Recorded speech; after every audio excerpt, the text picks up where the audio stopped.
One of the biggest topics that we cover here on this channel is Social Security, and rightfully so.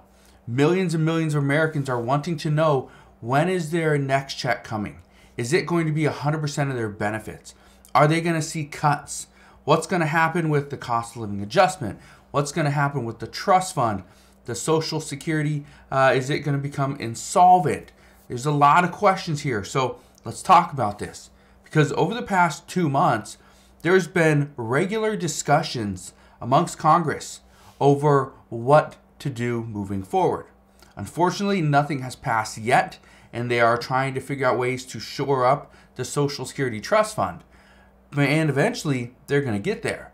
But at this time, there's still just a lot of discussions. However, there is some good news. And the good news is that lawmakers have continued to talk. That's the good news. And they continue to say that 2023 is going to be the year for Social Security and Medicare. Now, this means we are going to see some movement. We are going to see something eventually pass. Now, when it passes and what's going to be included, nobody knows. But something will happen. Now, I have a few things that we need to discuss today that is extremely important when it comes to Social Security. First, we're going to discuss the cost of living adjustment for 2024 and what we are already seeing and expecting. We need to go over the full retirement age because I have some stuff that I want to address there. And we need to discuss the problems with a potential recession here in the United States, as it is looking more and more likely due to the ongoing banking crisis. So those are the 3 things we're going to discuss pertaining to Social Security. So all I ask is if you can do 2 things. First off, go ahead, hit that like button for the YouTube algorithm. Also click that subscribe button and let's begin. So first, let's talk about the cost of living adjustment for 2024. Now, I know we're early, where it's only March, and the middle of March, middle to end of March, whatever, March 20th. So yes, there's still a lot of time left, but according to many reports, the cost of living adjustment for 2024 is going to be smaller than it was in 2022, or 2023, excuse me. The reason for that is because inflation is coming down. That is what we are expecting. We are likely to experience a massive drop in inflation over the next 6 months. And again, I know we're only 3 months in, but why am I only talking about the next 6 months? Well, it's because the cost of living adjustment for Social Security is calculated based off Q3, so the 3rd quarter of the calendar year. So those are the only months that are going to matter. But according to the Senior Citizens League, they're projecting that the next cost of living adjustment will be under 3%. However, with that said, having another year of a cost of living adjustment up at 8.7%, this would be a terrible thing because it means inflation is still extremely high. But with inflation coming down, and we are sitting at 6%, and I believe the way that the cost of living adjustment is calculated, well, that came in at 5.8%.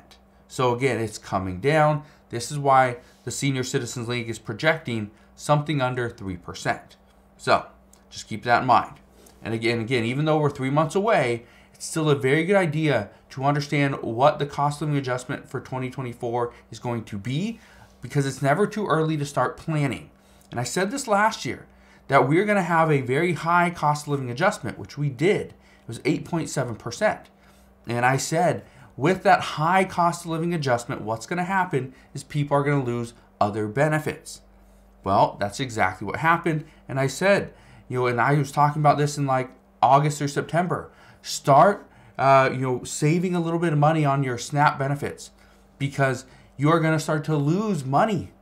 You will lose a little bit of your benefits every single month because your cost of living adjustment for Social Security went up. That's exactly what happened, but the people that didn't hear that message and they didn't plan for it, well, they're hurting. So, just wanted to fill you in on that. And now, let's talk about the full retirement age. First off, why are we even discussing the full retirement age? Is this really a problem? Well, the reason why we are discussing this is because right now raising tax revenue for Social Security is not looking like it's even a possibility. The GOP are not going to raise taxes in order to continue to spend even more money, at least not without a reduction of spending, which is what Democrats do not want to do. So because of this, raising the full retirement age might be the only real option moving forward. But not only that, more baby boomers are collecting Social Security benefits, and that's placing more stress on the program. And with Social Security only having enough funds to be solvent for the next 10 years, adding more recipients is only going to cause the program to lose funding that much faster. So again, there's not discussions of, hey, let's raise the full retirement age for people that are 60 years old and let's raise it up to age 70. No, that's not what they're discussing. What they're talking about now is raising the full retirement age for younger Americans. These are people like 20, 30 years old. And the reason they're doing this is because right now we are seeing that younger Americans should live longer. Okay, we should live a little bit longer. Maybe not an additional 15, 20 years, but maybe an additional 2 to 5 years longer. So if you are 20 years old, you might be able to live to, 82, right? 85 years old.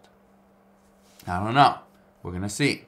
And lastly, let's discuss the problems with the banking crisis that we are currently going through. Now, I bring this up because first off, the banking crisis is massive. What we're seeing right now is not good. This banking crisis could impact us in many ways, but in order to keep this video somewhat short and not go into a 2-hour-long video, I'm not going to talk about all the different ways the banking crisis could impact us. I want to keep this very specific and only address the outcome of a recession and how it pertains to Social Security. So, if the U.S. dips into a recession, which is now projected to happen more so than not, we are going to see less revenue going into the Social Security Trust Fund. And this all because people are going to lose their jobs. As people lose their jobs and employees are not paying into the system, well, guess what? That means there's no money. So as a result, the trust fund could become insolvent before 2033. Keep in mind that the CBO, the Congressional Budget Office, they projected that the Social Security Trust Fund would become insolvent by 2033, but they didn't throw in any stipulation like, hey, we went into a year-long recession in 2024 or 2023 through 2024.